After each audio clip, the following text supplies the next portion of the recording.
Hi everyone, this is Charmander, and in this video, I am going to do a hero tier list for ranged heroes specifically, and I'm only going to be doing it for the legendary heroes. Now, how I'm going to be ranking these is using two specific factors. The first one is if you are someone that is not range main, but you still need to have two ranged heroes to lead your ranged troops in order to complete a full set of 5 pairs of heroes, either for field or a combination of field, garrison, and siege, that you would pick these two heroes as your must go to heroes if you are not range main. The second factor is if you are a range main player. So these would be the heroes that you need to have if you are range main, because they are amazing at what they do and they're gonna help you deal more damage to your opponents, get more points for yourself, and overall help your alliance win major PvP events. So with that being said, the first hero we're gonna cover, and that's going to be rank D, is actually going to be Neno. Now, the reason why Neno is rank D is because she is a police station hero, and I've been playing this game now for 240 days as of making this video, and as of making this video, her first skill, called Special Technique Retribution, is the only skill I have that is completely leveled up. So in terms of skills, 240 days and only one of them that is completely leveled up, that is ridiculous, because she's supposed to be an accessible hero. So if you're someone that's free to play or low spend, or someone that is medium spend, she should be a hero that would either be your go-to range hero, or she would be the person that would bridge the gap between the time when you're trying to level up those amazing higher tier legendary range heroes. So she would kind of be your go-to in the short term, but she's not either of those. That's why she's terrible. She doesn't do a lot of damage. As you can see, even at max level, it's 8,000 direct damage, and increasing the squad attack by 24%, that's okay. Her next skill is range attack 15%, travel speed increase 15%, that's okay also. Next one is direct damage factor 4,000, yeah, that's not bad. And the last one is travel speed increase by 18% when squad HP is lower than 50%. That one is not bad for PvP events, and also range attack by up to 26% when HP is lower than 50%. So all the skills are not bad, but like I said, she's not very accessible for someone that's a police station hero, which is ridiculous. And when you awaken her, she increases your damage to infantry squad by 10%. So if you can get her shards really easily, then I would say she wouldn't be a D. I would actually put her at C, because she would be the perfect hero to use to fill in the gaps for a ranged hero in the short term. But she doesn't do that. She is not accessible even after playing this game for so long. So she is a D. The next hero on the list that I am going to rank also as D is Kerry. So I'm going to put him here. So he is a top commander hero, and I don't have him yet, and I'm getting a little bit of a shard once in a while during ranged top commander, but I'm not in a hurry to get him because he's pretty useless. Like, yeah, he does 12,000 damage, which is decent, right? And he does reduce the healing effect up to 40% on a target for 3 seconds. So you can see he's made to kind of stop thunder. The only problem is there's better heroes out there that can stop thunder, so there's no point of having him in your lineup when there's another hero that can do this similar job better than him already, right? His second skill, Maverick, when outside alliance territory, increases range attack by up to 30% and range squad defense by up to 10%. Again, not bad, but considering the options that you have for top commander, you wouldn't be picking him because there's just so much better options than this clown. Third skill is Serial Killer, skill damage by 3.5% every second, up to 38.5%. After assistant unleashes a rage kill, the buff will reset and stack again. Yeah, this one sounds pretty good, but the problem with range also is range are pretty squishy, and if you look at his skill so far, I haven't seen anything here that really stands out in terms of making him more tanky. Last one is Extermination, passive skill. So during sieges, basic attack have 20% to deal an additional damage. So as you can see, clearly he was made for sieges, specifically to fight thunder. So what if they're not using thunder? Then he's completely useless, right? So that's what I mean, that's why he's a D. His awakened skill is called Lethal Toxins, which increases the damage dealt to target by a damage factor of 13,200 and reduces healing effects by 50% for 5 seconds. So yeah, like I said, way too specific to fight against thunder, and if you're not fighting thunder or Tom,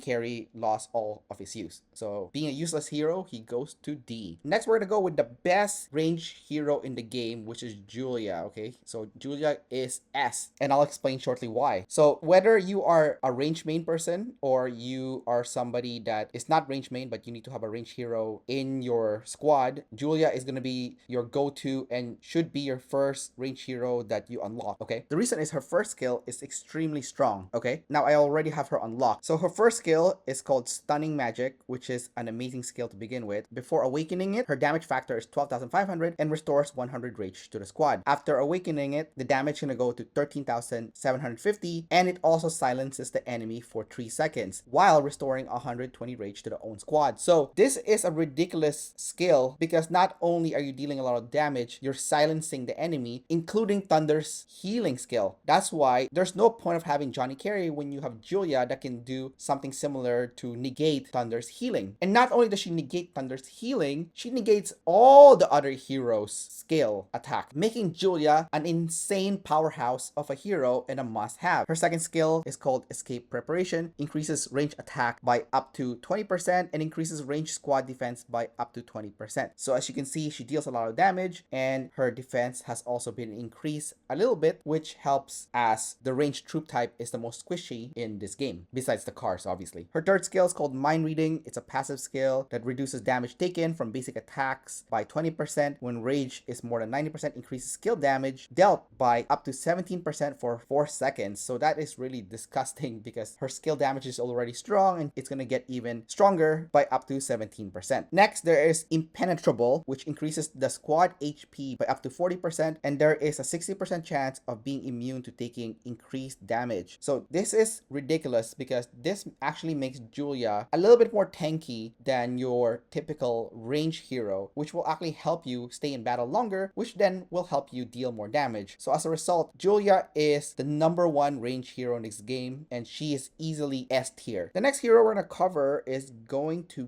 be Jacob. Okay, so I'm gonna put Jacob at B actually, and I'll explain why shortly. So the reason why he's at B is because if you are somebody that is not range main, I wouldn't advise you to get Jacob because there's no point. There's other heroes within your troop type category already that would probably be better than Jacob and would be stronger because you are specializing on that specific troop type. Now, Jacob's biggest strength is actually Garrison for ranged troops, and I'll cover that shortly. So his first skill, Bird of Prey, increases the direct damage by up to 12,500 damage. So from what I can read from here, that's if you only hit one enemy, but the damage is reduced if you hit 3 enemies because this damage is done through a fan-shaped area in front of Jacob. There's also counter damage by 23%. Again, this is very helpful if enemies are trying to attack you. So if you are in a garrison, then you are going to give more return damage to the enemy every time they attack you. Next skill is called Earth's Champion, increases range squad HP by 6% and increases range squad HP by up to 20% and increases all damage dealt by up to 7.5% when garrisoning. So as you can see, this is a specific skill for Jacob when he is doing garrison. That's why he is an excellent garrison hero for those who has range as their main troop type. Next, there's Dance with Eagle, which is a passive skill that deals damage to 3 nearby enemy squad every 8 seconds. If he is doing garrison, it also reduces the attack of these squads by up to 17% for 2 seconds. So again, another skill that is related to garrison. Next, there is Son of the Wind, increases all damage by 5.5% if the remaining squad size is below 50%. Increases all damage to 7% if the remaining squad size is less than 30%. And again, the increase in damage can be up to 16%, and when its squad size is below 30%, it goes up to 20% extra damage. So again, you can see this is mainly good for garrison as well because your life starts going down the longer you stay in battle and as the enemy is doing a siege on you. So as you can see, Jacob is an excellent garrison hero for range main players. He's also not bad in the field, I would say. So however, he wouldn't be your first pick or second pick actually. He would probably go to your third squad of ranged troops if anything. So he's not a bad choice, but he wouldn't be your first go-to hero at all if you are range main, and he's not going to be your go-to hero at all if you are somebody that is not range main. Next hero on the list is going to be S tier, and that is Lewis. Okay, so this is a little bit controversial because a lot of people would put him at A, but I put him at S for a very specific reason. Lewis is one of the most versatile hero in the game. You don't even need to put him with a range hero. A lot of people use Lewis with Thunder actually to increase the amount of healing that Thunder does during a garrison. A lot of people also put Lewis with a dot to make a dot do skill damage more frequently. So as you can see, Lewis is an all-around amazing hero regardless of what troop type you are using. And if you are not range main, you're probably going to be pairing up Julia with Lewis as your 2 main range heroes on the field because Lewis is going to make Julia and himself do skill damage more frequently, allowing you to kill more enemies and get more points for yourself more quickly. He's also excellent for sieges as he helps Julia fire her skill damage more frequently as well as his, and he's also excellent for garrison. So if you have a hero that is that flexible, there is no way in hell he is not an S tier hero. Okay, let's look at his first first skill. So I already have it awakened, so I'm gonna look at the very back right here. So before awakening, his first skill, called To Hell, actually deals damage up to 5 enemy squads in a fan-shaped area with a damage factor of 10,000, and the damage reduced by 15% for every additional target enemy squad. Okay, so the more enemy there is, the weaker this damage becomes. After you awaken this skill, the damage factor goes to 12,000 and it becomes a circular area, so you are more likely to hit even more targets as a result. His second skill, Massacre Concerto, increases the skill damage by up to 30% and increases the HP of ranged squads by up to 10% when garrisoning. So as you can see, when he does garrison, the ranged squad's HP goes up by 10%. So this is really amazing because HP is one of the hardest attribute to get in this game, and the fact that he gives you this extra bonus for one of the more rare attributes is simply amazing. Next, there is Deadly Beat, which increases ranged squad attack by up to 30%. So this is a no-brainer, just makes the ranged squad already stronger than it already is. And the fourth skill, one of the best skill that he has, if not the best, is Sonata of Sorrow, which is a passive skill where the squads gain an additional 25 range when using basic attacks. So as you can see, any troops that you pair up with Lewis will build up their rage meter so much quicker. As a result, Lewis is one of the most amazing heroes in this game and totally worth investing for him, and you can only get him at this time from the daily boost. So you can get him through a daily boost, and then afterwards you can use your legendary hero fragments on him, which is what I did. The next hero on the list is Chun, and I'm gonna put Chun at C, even though you could make an argument that she could be a B. So maybe she's a C plus actually, but I'm gonna put her at C right now, and then we'll go over why that is. So Chun's first skill is called Double Kill, and the reason why she is C/C plus is because the rage required is 1,200. So it's a lot higher than your typical hero, the amount of rage that you need before you can fire off a skill damage. Now, this ability itself is pretty good because it deals damage to 2 enemies in a straight line with a damage factor of up to 12,000. When appointed as assistant, reduce damage up to 6,000. If only one enemy is hit, increases damage by 20%. So Chun has to be the leader hero in this case, and there's just a lot of limitations for Chun in my opinion. So she would not be the best range hero for you, although she wouldn't be bad as well. But I would only recommend those that are range main to potentially entertain the idea of leveling up Chun. Next, there is Retribution, which is a passive skill. When taking skill damage, restores up to 100 rage instantly. There is a 50% chance to inflict silence on the attacker for 3 seconds. The effect triggers once every 6 seconds. So because the silence is not 100% guaranteed, this makes this skill not the best, but if you get this fully leveled up, 50% is a pretty good trigger rate, so it wouldn't be bad to pair her with somebody with a hero that would benefit from an increased damage when there is silence placed on the enemy. Next, there is Battle Elite, which is a passive skill. When in battle, increases the range squad HP by up to 20% and attack by up to 20%. So this is an overall solid stat. Don't have anything bad to say about this. Next one is Resilience, which is a passive skill. When leading ranged squads only, increases skill damage by up to 25% and travel speed by up to 30%. I actually think this is a really good skill, and this actually makes Chun very viable on the field because range tends to be slow. So this gives the range a little bit of an advantage so they can keep up with the pace with infantries and maybe even have a higher chance of getting away from riders. Now, when Chun is awakened, the skill is called Swift Bolt, which enhances Double Kill, and basically what happens is the damage factor simply goes up to 13,000 up to 2 enemies in a straight line, and if only one enemy is hit, a further increase of damage by 25%. So actually reading this, I think Chun might actually be a B, so I'm gonna upgrade her to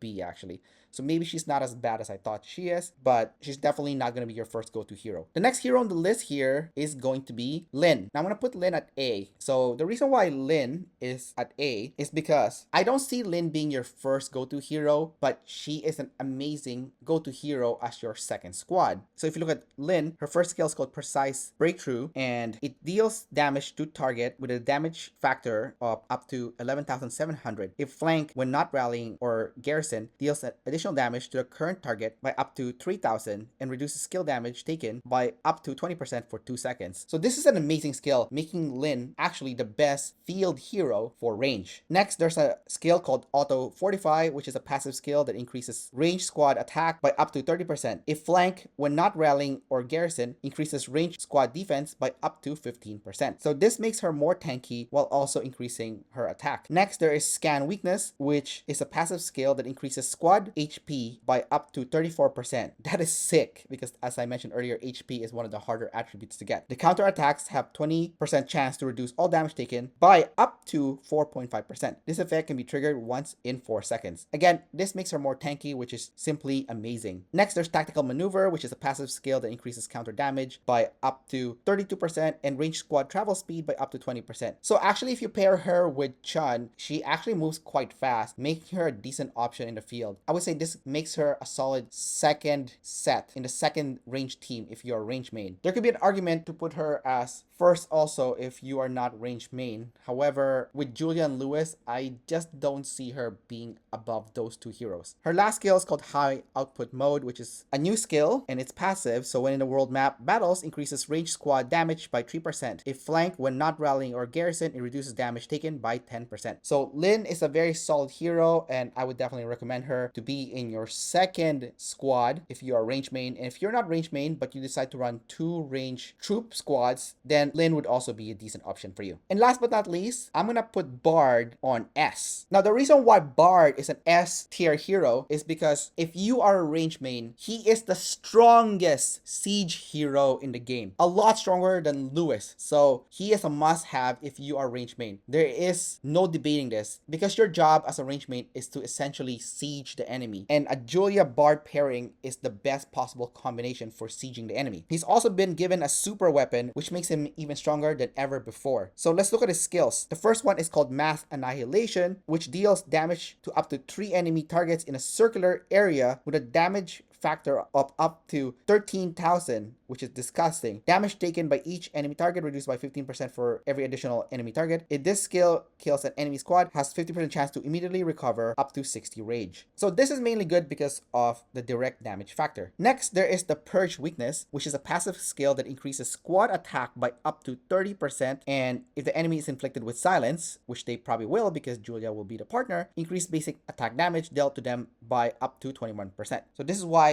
Julia is the perfect captain while Bard as the assistant hero. Next, there is the Invincible Fleet, which is a passive skill that during sieges increases range squad defense by up to 25% and HP by up to 25%. So this makes him more tanky during those long sieges that you're gonna have in big major PvP events. The fourth skill is called Direct Confrontation, which is a passive skill that during rallies increases skill damage dealt to garrison squads by up to 54%. Oh my god, that is so disgusting. He deals so much damage. But all damage taken from garrison squads is also increased by up to 12.5%. So he's going to be taking more hits as well. This is why usually when you do PvP events such as Archipelago Raid, you send someone that is infantry main first to take the hit. That way Bard doesn't get hit by this. And his biggest problem then would just be the counter rally. And his awakened skill is called Dominating the Seas, which is a skill enhancement of Mass Annihilation. And what's going to happen then is it will deal damage up to 3 enemy targets in a circular area with a damage factor of 14,300. So definitely a quite a large upgrade. Damage taken by each enemy target reduces by 15% for every additional enemy target. If this skill kills an enemy squad, has 50% chance to immediately recover 65 rage and increase own attack by 30% for 3 seconds. So this is only good if the enemy is trying to stop you from getting the full 14,300 damage and they start crowding the tower or whatever the enemy is doing garrison with, and then you kill them. So not smart for them to do that because it's going to make Bard stronger. But if they're desperate, they don't want the tower to go down, they might sacrifice a few troops just to mitigate his damage. And then finally, he has a super weapon called the MK7 Handheld Naval Gun. Okay, so you have to get these Bard energy cores from the Splendid Steel event. And as you can see, every time you level this up, when Bard uses his rage skill, reduces defense and travel speed of the enemy squad hit by the skill by up to 34% and 20% respectively for 3 seconds. So that is so gross because it's going to reduce their damage even more, meaning you will do even more damage to them. Now, the travel speed reduction one is interesting because this actually makes Bard more viable in the field. If the enemy starts to hit and run, they can't because they'll be slowed down by Bard. To make this even better, you can also transcend Bard's skill, and you do need legendary hero fragments to do that, and you can only do this once Bard is awakened. So the first one that you transcend for Mass Annihilation will have a Transcend Edition that deals damage up to 3 enemy targets in a circular area with a damage factor of 15,000. Oh my god, that's so gross. And damage taken by each enemy target reduced by only 10%. So instead of 15% reduction, it's 10%. 50%, which is so much better. If this skill kills an enemy squad, has a 50% chance to immediately recover 65 rage. It increases own attack by 30% for 3 seconds. So definitely a pretty good upgrade, although it costs so much legendary hero fragments. I do believe it's like 90 for this one, and it goes up as you transcend more abilities. Next one here is Purge Weakness. So by just looking at this, the Transcend Edition will increase range squad attack by 38%, increases range squad travel speed by 12%. Wow, so this makes Bard actually move a lot faster, making him valuable on the field. If the enemy is inflicted with silence, increases basic attack damage dealt to them by 21%. So this just makes Bard more viable to the field because it will make him move faster. Next, there's Invincible Fleet. So for this one, the additional ability once you transcend this is increase range squad defense by 30%, which is an upgrade from the 25% above. And during sieges, increases range squad HP by 25%. So this part doesn't go up, only the defense goes up. So this is probably like the worst skill on the list. Although, what if I just go back real quick? Actually, I'm gonna check something here. So this one says during sieges, but if I go to the skill itself and I transcend it, that means it's no longer required during sieges. You can do this during field also. This is a massive upgrade actually. This is disgusting also, making Bard amazing in both field and also for its intended purpose of sieging the enemy. Next is Direct Confrontation. So during rallies, increases skill damage dealt to Garrison Squad by 54%, but all damage taken from Garrison Squad is increased by 6%. So basically, he's just gonna take less skill damage from the enemy. When using rage skills, there is a 20% chance to deal additional damage to the current target with a damage factor of 3,200. That is disgusting. This effect can be triggered only once in 5 seconds. Wow, transcending Bard is ridiculous. Last but not least, Dominating the Seas. And when you transcend it, deals damage to up to 4 enemies. So instead of 3 enemies, it's 4 enemies now with a damage factor of 15,000, although it's gonna be 10% less damage for every additional enemies. But that's 4 enemies that you're hitting now, which is gross, and it's 10% instead of 15%. If this skill kills an enemy squad, has 50% chance to immediately recover 65 rage, increase own attack by 30% for 3 seconds. So about the same. Basically, it just hits an additional troop that is within his area of attack. So as you can see, Bard is hands down an S tier hero as a result of all these factors. So anyways, that's about it for this video for the range hero tiers. If you enjoyed this video, don't forget to like and subscribe and leave a comment below if you have any questions, and I'm happy to answer them. Otherwise, I will see you next time. Bye-bye.